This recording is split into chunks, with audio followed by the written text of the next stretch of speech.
తెలుగు రాష్ట్రాల్లో పేలుళ్ల కుట్ర కేసులో దర్యాప్తు ముమ్మరం చేశారు. నిందితులు సిరాజ్, సమీర్ను దర్యాప్తు బృందాలు ప్రశ్నిస్తున్నాయి.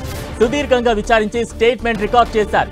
హైదరాబాద్ కు తీసుకొచ్చి సీన్ రీకన్స్ట్రక్షన్ చేయనున్నారు పోలీసులు. హైదరాబాద్ లో జరిగిన సమావేశాలపై ఆరా తీనున్నారు. సోషల్ మీడియా ఖాతాలపై కూపీ లాగుతున్నారు. మ్యాజిక్ లాంతర్ అనే ఖాతా ద్వారా సంప్రదింపులు జరిపినట్టు గుర్తించిన పోలీసులు సౌదీ హ్యాండ్లర్ల నుంచి వస్తున్న నిధులపై గుట్టు లాగుతున్నారు. ఇప్పటికే సిరాజ్, సమీర్ కుటుంబ సభ్యుల స్టేట్మెంట్ రికార్డ్ చేశారు.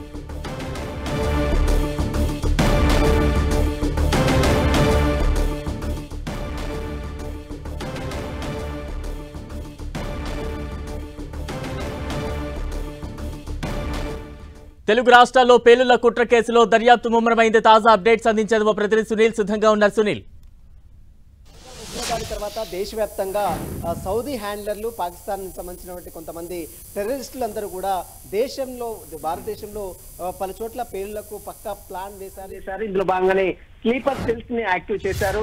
ఇక ఇందులో భాగంగానే జమ్మూ కాశ్మీర్ లో కొంతమందిని, అదేవిధంగా హర్యానాలో యూట్యూబర్ జ్యోతి మల్హోత్రాని, మరోవైపు తెలంగాణ రాష్ట్రంలో సమీర్ అనే వ్యక్తిని, ఆంధ్రప్రదేశ్ చెందినటువంటి సిరాజ్ అనే వ్యక్తిని కూడా పోలీసులు అరెస్ట్ చేశారు. ఇక తెలుగు రాష్ట్రాల్లో అరెస్ట్ అయినటువంటి ఇద్దరిని కూడా విజయనగరం కోర్టులో గతంలో ప్రొడ్యూస్ చేశారు. ఆ తర్వాత వారిని 5 రోజుల పాటు పోలీస్ కస్టడీకి అనుమతించింది విజయనగరం కోర్టు.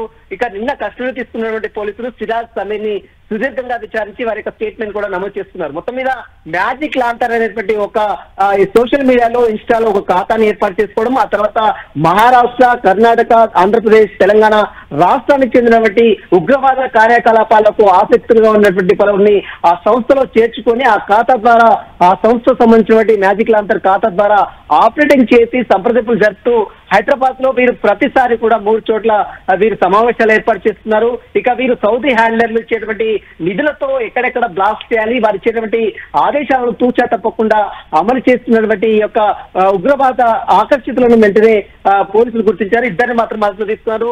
మొత్తం 12 మంది గ్రూప్ గా ఏర్పడ్డాయి. ఈ 12 మంది సభ్యులు ఎవరు ఏంటి అన్న దానిపై కూడా పోలీసులు అయితే పూర్తిగా ఆరోపిస్తున్నారు. ఇప్పటికే ఈ కేసులో జాతీయ దర్యాప్తు సంస్థ అధికారులు, ఎన్ఐఏ అధికారులు సైతం ఈ కేసులో ఇన్వెస్టిగేషన్ చేస్తున్నారు. మొత్తం మీద ఈ కేసులో ఇద్దరిని అదుపులో తీసుకున్నారు. వారిని సైతము ఎన్ఐఏ అధికారులు సుదీర్ఘంగా విచారించి వారి యొక్క స్టేట్మెంట్ కూడా నమోదు చేస్తున్నారు. ఇప్పటికే ఇద్దరు, సిరాజ్ తో పాటు సమీర్, ఇద్దరి యొక్క కుటుంబ సభ్యుల స్టేట్మెంట్ కూడా నమోదు చేస్తున్నారు.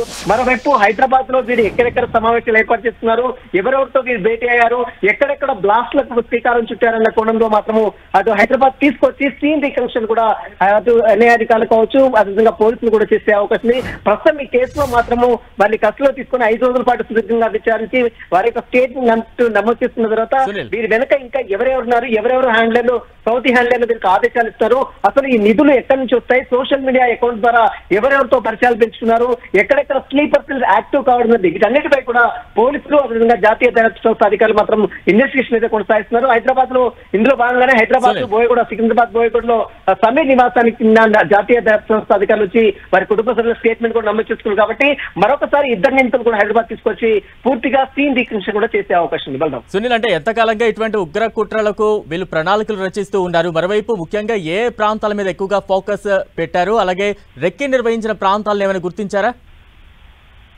ప్రస్తుతం అయితే సిరాజ్, సమీర్ ఇద్దరిని కూడా అదుపులో తీసుకున్నారు. కాబట్టి వారు హైదరాబాద్ లో 12 మందితో వీరు ఒక గ్రూప్ ని, సంస్థను ఏర్పాటు చేస్తున్నారు. మ్యాజిక్ లాంతర్ అనేటువంటి ఒక సోషల్ మీడియాలో ఒక అకౌంట్ ని ఓపెన్ చేసి ఆ సోషల్ మీడియా అకౌంట్ ద్వారా వీరు ప్రతిసారి కూడా సంప్రదింపులు జరిపారు. ఇందులో కర్ణాటక చెందిన వ్యక్తులు, మహారాష్ట్రకు చెందిన వ్యక్తులు, అదేవిధంగా ఆంధ్రప్రదేశ్ చెందిన వ్యక్తులు, అదేవిధంగా తెలంగాణ రాష్ట్రం చెందిన కొంతమంది ఉగ్రవాద ఆకర్షితులందరూ కూడా సంస్థలో జాయిన్ అయినట్టు కూడా తెలుస్తుంది. వీరందరూ కూడా డబ్బులు మొత్తం కూడా నిధులు అనేది అటు సౌదీ హ్యాండ్లర్ నుంచి వస్తున్నాయి. ఇప్పటికే మనకు సిరాజ్ అకౌంట్ లో దాదాపు 40 లక్షల రూపాయలు సీజ్ చేశారు. ఆ అకౌంట్ కూడా ఫ్రీజ్ చేస్తారు. ఇందులో భాగంగానే వీరంతా కూడా ఆన్లైన్ లో, అమెజాన్ ఆన్లైన్ లో కెమికల్ మెటీరియల్స్, అంటే బ్లాస్ట్ కి సంబంధించినటువంటి మెటీరియల్ మొత్తం కూడా ఆన్లైన్ లో బుక్ చేసుకోవడం, ఆన్లైన్ లో వచ్చినటువంటి మెటీరియల్ మొత్తం కూడా వీరు రిహార్సల్స్ చేయడం, అదేవిధంగా ఎక్కడెక్కడ బ్లాస్ట్ చేయాలని కొన్ని ప్లేసెస్ కూడా తిరిగినట్టు తెలిసింది. హైదరాబాద్ లో ముఖ్యమైనటువంటి, అంటే రద్దీగా ఉన్నటువంటి ప్రాంతాలను వీరు ఎంచుకున్నారు.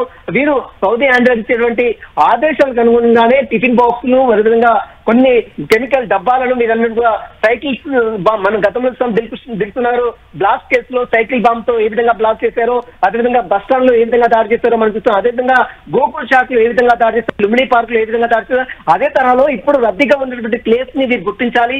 ఒక టీం, టెక్నికల్ టీం ఒక టీం పనిచేస్తుంది, అది ప్లేసెస్ ని గుర్తించడానికి ఒక టీం పనిచేస్తుంది, ఇక ఆన్లైన్ లో ప్రొసెస్ చేయడానికి సంబంధించిన ఒక టీం పని. అంటే వీరు విడివిడిగా ఒక టీమ్స్ ని ఏర్పాటు చేసుకుని సౌదీ హ్యాండర్ ఇచ్చే నిధులతో వీరందరూ కూడా ఉగ్రవాద కార్యకలాపాలు శ్రీకారం చుట్టారనేది పోలీసుల సంబంధించిన దర్యాప్తులో వెల్లడైనటువంటి అంశాలు. అయితే ఇందులో భాగంగానే ఇద్దరిని కూడా హైదరాబాద్ లో ఎక్కడెక్కడ సమావేశాలు ఏర్పాటు చేస్తున్నారు, ఎక్కడెక్కడ బ్లాస్ట్ చేయాలని శ్రీకారం చుట్టారన్న కారణంలో వారిద్దరిని కూడా హైదరాబాద్ వచ్చి సీన్ రికన్స్ట్రక్షన్ కూడా చేసే అవకాశం ఉంది. Balaram. Right, thank you Sunil.